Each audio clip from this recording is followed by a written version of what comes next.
Hello mga ka-wonder! So, ngayon gagawa po tayo ng creamy ice candy. So, paano nga ba po yung tamang paggawa na hindi parang lasang yelo? So, ito pa yung mga ingredients na ginagawa po natin para maging creamy yung ice candy natin. So, ito po kasama starch. So, 1/2 kilo and then 6 liters po ng tubig. Okay? So, yung kasama starch, kumuha lang po ako ng 1 liter na tubig. Ayan, lulusawin po natin siya. Okay. Tunawin lang po natin yan.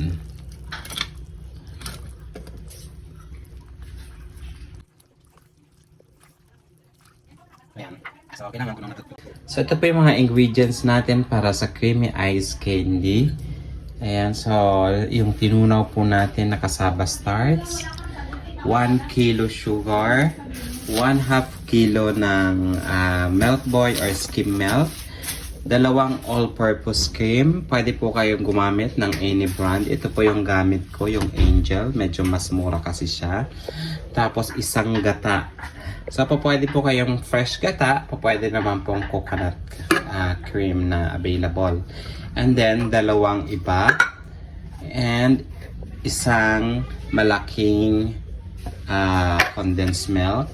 And ito, naglalagay po ako ng glucose syrup. Okay? So, matamis po yung glucose. At the same time, nakakatulong siya para mas hindi siya maging icy yung ating ice candy.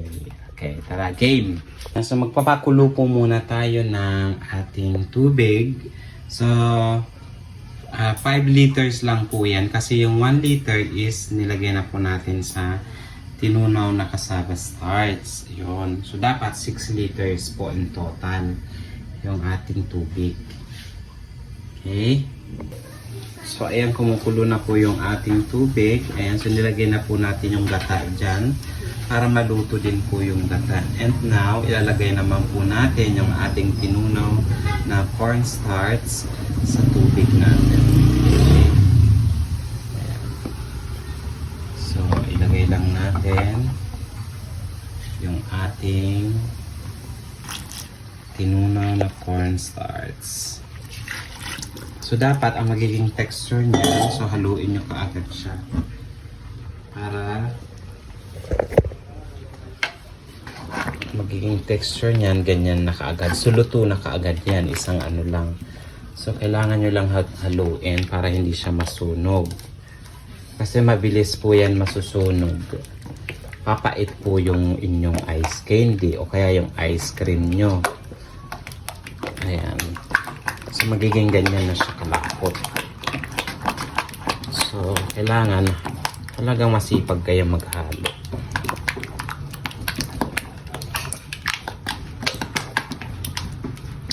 So, nailagay na po natin yung sugar. Ngayon naman po, ilalagay naman po natin yung ating glucose. So, 1 cup lang po ng glucose. So, bali yung isang ganito po kasi is 2 cups po yan. Ayan, nahati, nagamit ko na po yung isa. So, ngayon, yung kalahati na lang po. Okay? So, ilalagay lang po natin. So, ito yung isa sa mga secret ingredients na talagang hindi magiging icy yung inyong ice candy. Yung glucose. Kung wala po kayong glucose, pwede po kayong gumamit ng fructose o kaya yung corn syrup. Maganda rin po yun para talagang yung ice candy nyo, hindi siya talaga mag-ice. Yan po kasi. Okay? And the best din po, kasi yung gata po na nilagay natin, malaking tulong din po yun para yung ice candy nyo, talagang ano talaga siya. Ayan. Sige. Okay. And so, ngayon, papatayin na po natin yung apoy. So, kailangan pinatay nyo na yung apoy bago nyo po ilagay yung mga gatas. So, lahat po ng gatas, kailangan panghuli na po yan. Kasi na-process na po lahat ng gatas na yan, so hindi nyo na kailangan siya panglutuin. Okay? So, ito na po, nandito na po yung gata, yung cassava starch, yung glucose, at saka yung asukal. So, ilalagay naman po natin yung ating gatas. So, ito, nandito na po yung skim milk. Tinunaw na rin po natin. Skim milk, yung ano pa? I-buff. Tsaka, ano pa nga? Ayan, basta lahat ng gatas. Ayan, so ito po, 1 liter ng fresh milk. Pwede po kayong gumamit ng 3.5% fat. Mas maganda po yung gamitin. Pero ako, mas gusto kong pong gamitin yung fresh milk. Mas malasa po kasi siya. Talagang mas nagiging malinamnam yung gatas po ninyo. Okay? Ayan. So lahat po, ito na po yung pinaka-base po natin ng ating ice candy.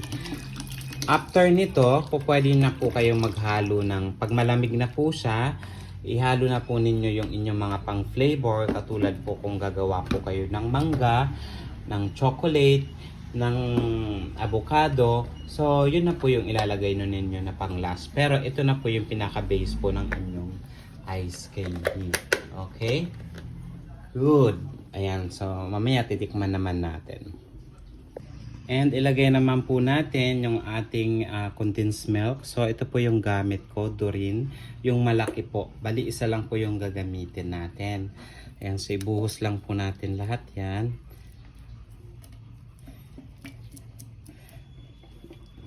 Ayan. So yan talaga, pag tinikman natin yan, malinamnam yung inyong ice candy. Hindi siya yung lasang tinipid, hindi yung lasang yelo. Talagang creamy yung lalabas dyan. So makita nyo naman,